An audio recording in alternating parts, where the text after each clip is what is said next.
భారత్పై అమెరికా విధించిన అదనపు టారిఫ్లు కేవలం ట్రేడ్ టూల్ మాత్రమే కాదని ఆర్బీఐ మాజీ గవర్నర్ రఘురాం రాజన్ అన్నారు.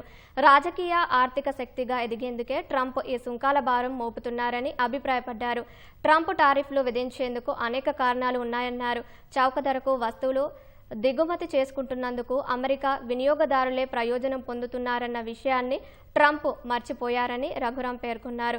ఈ సుంకాల వల్ల అమెరికా ప్రజలకే నష్టం జరుగుతుందన్న విషయాన్ని గుర్తించట్లేదని ఓ ఇంటర్వ్యూలో ఆయన చెప్పారు.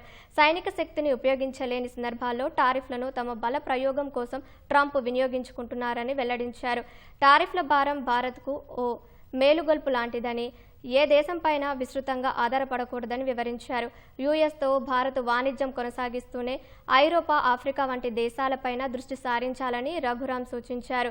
ఈ రోజుల్లో వాణిజ్యం, పెట్టుబడులు, ఆర్థిక అవసరాలు యుద్ధానికి ఆయుధాలుగా మారుతున్నాయన్న ఆయన వీటి పట్ల భారత్ జాగ్రత్తగా వ్యవహరించాలని వెల్లడించారు. వృద్ధికి ఊతమిచ్చే, యువతకు ఉపాధి కల్పించే సంస్కరణలను తీసుకురావాలని రఘురాం సూచించారు.